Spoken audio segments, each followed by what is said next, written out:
Hello, j'espère que vous allez bien. Bienvenue sur ma chaîne YouTube Leader Sereine. Je suis Valérie Richard et comme chaque semaine, je viens vous parler de leadership. Alors cette semaine, la vidéo est un peu particulière. On est au début du mois de juillet et le mois de juillet, c'est mon mois de naissance. Donc dans quelques jours, j'aurai une année de plus. Et autant certaines personnes n'aiment pas du tout célébrer leurs anniversaires ou trouvent ça futile, voilà. Autant moi je trouve que c'est important parce que justement c'est une occasion de célébrer sa venue sur Terre, ce qu'on est venu faire ici, et de se dire mais qu'est-ce qui m'anime finalement, qu'est-ce qui fait que je suis heureuse, alignée dans cette vie, que je fais ce que j'ai envie de faire. Et c'est une occasion, je trouve, de se reposer cette question-là et d'honorer, voilà, encore une fois, nos parents qui nous ont permis d'être là et de se dire, c'est chouette, voilà, je suis ici, même si je prends une année de plus, je suis ici depuis quelques années et j'ai la possibilité aussi de me développer, de faire des choses qui me font du bien, qui me font plaisir dans ma vie professionnelle, dans ma vie personnelle, et c'est notamment ce qui m'anime au travers du coaching et du développement personnel.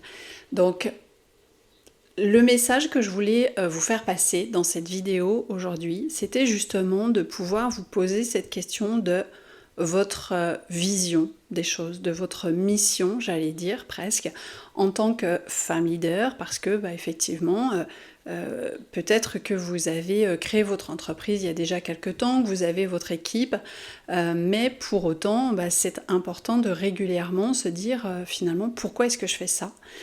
Qu'est-ce qui m'anime vraiment? Qu'est-ce qui fait que parfois je me sens bien, je suis satisfaite, je suis alignée, et puis pourquoi à certains moments je le sens moins. Donc c'est là-dessus que je voulais vous amener à réfléchir justement, et je trouvais que c'était une bonne occasion justement en ce mois de juillet. Pour vous donner un exemple, quand moi j'ai créé mon entreprise, donc je venais de me former au coaching et j'ai découvert des outils formidables de développement personnel. Jusqu'à présent, j'avais travaillé sur moi plutôt avec une psychothérapeute, mais grâce au coaching, j'ai découvert des outils, des méthodes qui m'ont permis de mieux comprendre qui j'étais et comment je fonctionnais à l'instant T, et qui je voulais devenir. Donc de me projeter aussi dans le futur pour atteindre mes objectifs, atteindre mes buts, ce que j'ai envie de réaliser aussi dans ma vie. Et ça, c'est vraiment très intéressant parce que parfois, on peut se dire, oui, j'ai un poste à responsabilité, oui, j'avance, je réussis, mais pour autant, je ne sais pas si c'est vraiment ça qui me fait triper, je ne sais pas si c'est vraiment ça qui me fait plaisir, qui me fait du bien. Et je trouve que c'est important de redéfinir ces bases-là. Donc, quand on est comme ça, chef d'entreprise, quand on est leader d'une équipe, il peut arriver qu'on se sente mal à l'aise, qu'on se sente pas tout à fait légitime, qu'on manque de confiance en soi. Et c'est effectivement ce que moi j'ai vécu quand j'ai commencé à manager une équipe il y a quelques années en arrière.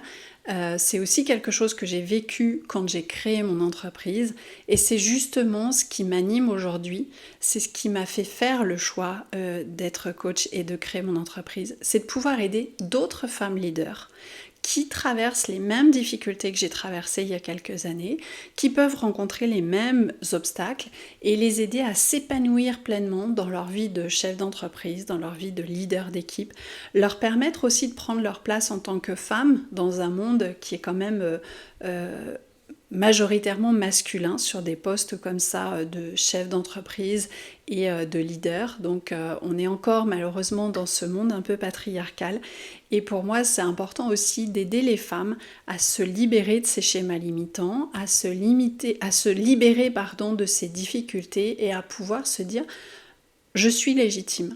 Et oui, ça vaut la peine parce que ce que je fais, ça compte. Ce que je fais, ça a de l'importance pour mes clients, ça a du sens pour mon équipe, et c'est important que je puisse faire ce que j'ai à faire, que je transmette ce que j'ai à transmettre. Et donc, c'est notamment moi, ce qui m'anime, c'est ça ma mission. C'est ça mon pourquoi, c'est la raison d'être de ma société, c'est la raison pour laquelle j'ai voulu devenir coach et créer mon activité. Donc, j'avais envie de vous partager ça parce que la semaine dernière encore, j'ai l'une de mes clientes qui est chef d'entreprise qui me disait que l'une de ses collaboratrices faisait son travail, mais pas tout à fait comme elle l'entendait. C'est-à-dire qu'elles sont dans le domaine de l'industrie pharmaceutique, et cette collaboratrice, c'est quelqu'un de très rigoureux, qui respecte les règles, le protocole, etc. qu'elle a appris, mais qui parfois peut être un peu rigide. Et cette chef d'entreprise me disait je trouve ça génial qu'elle soit aussi consciencieuse, mais à certains moments, son manque de souplesse fait que je trouve qu'elle ne sert pas nos clients comme j'aimerais qu'elle les serve. Et quand je l'ai questionnée en lui disant mais est-ce que ça c'est quelque chose que tu lui as déjà expliqué ? Elle m'a dit ben non, effectivement, j'ai jamais pris le temps de réfléchir à ce qui était important pour moi dans mon entreprise, dans la façon dont on devait servir nos clients. Et donc je l'ai amenée à se pencher sur ces questions de son pourquoi. Pourquoi elle a créé son entreprise ? Pourquoi elle veut la développer de cette façon-là ? Pourquoi elle souhaite servir ses clients de cette manière-là ?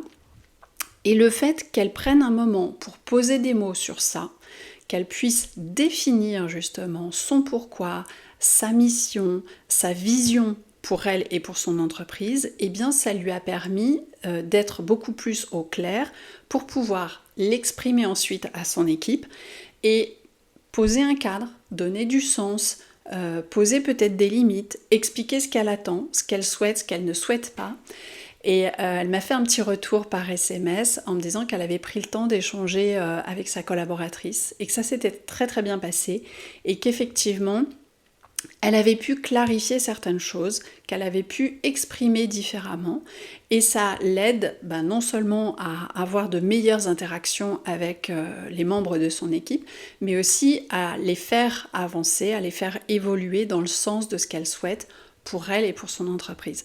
Donc c'est vraiment super intéressant je trouve parce que la plupart du temps, on se lance dans l'action, on explique à notre équipe ce qu'on veut qu'elle fasse, on lui donne des objectifs, donc on sait globalement quoi faire et comment le faire, mais on n'explique pas pourquoi.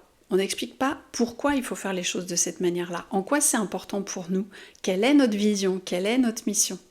Donc c'est vraiment ça que j'ai envie de vous transmettre aujourd'hui, c'est de vous prendre un temps pour réfléchir à ça. Qu'est-ce qui vous a conduit à un moment donné à créer votre entreprise, à prendre ce poste à responsabilité ? Qu'est-ce qui vous anime au quotidien ? Quand est-ce que vous vous sentez aligné ? Et de définir comme ça votre pourquoi, votre mission. Pourquoi vous êtes là, en train de faire ce que vous êtes en train de faire de cette façon-là. Parce que c'est unique, ça vous appartient, c'est lié aussi à votre histoire de vie, à votre identité, à votre personnalité. Et quand on arrive à l'éclaircir, eh bien ça rend les choses beaucoup plus fluides, votre communication déjà avec votre équipe, mais même la façon dont vous voulez servir vos clients. Donc je trouve que c'est vraiment nécessaire quand on est chef d'entreprise et si vous connaissez un petit peu le travail qui a pu être fait sur Start with Why de Simon Sinek, ça va vous parler. Si c'est pas le cas, vous pourrez regarder, il a fait de nombreuses conférences, mais ce qu'il explique c'est vraiment ça, c'est que plutôt que de partir de qu'est-ce qu'on va faire, quels objectifs on se fixe, comment on va le faire, c'est d'abord vous de réfléchir à votre pourquoi, parce que c'est le noyau autour duquel tout le reste va prendre forme. Si votre pourquoi, si votre mission, si votre vision, encore une fois, pour vous et pour votre entreprise et donc pour votre équipe, si ça n'est pas clair, le reste sera plus compliqué, vous aurez plus de mal à interagir, à communiquer avec votre équipe, vous aurez du mal à développer votre entreprise et encore une fois, vous ne prendrez pas le même plaisir au quotidien.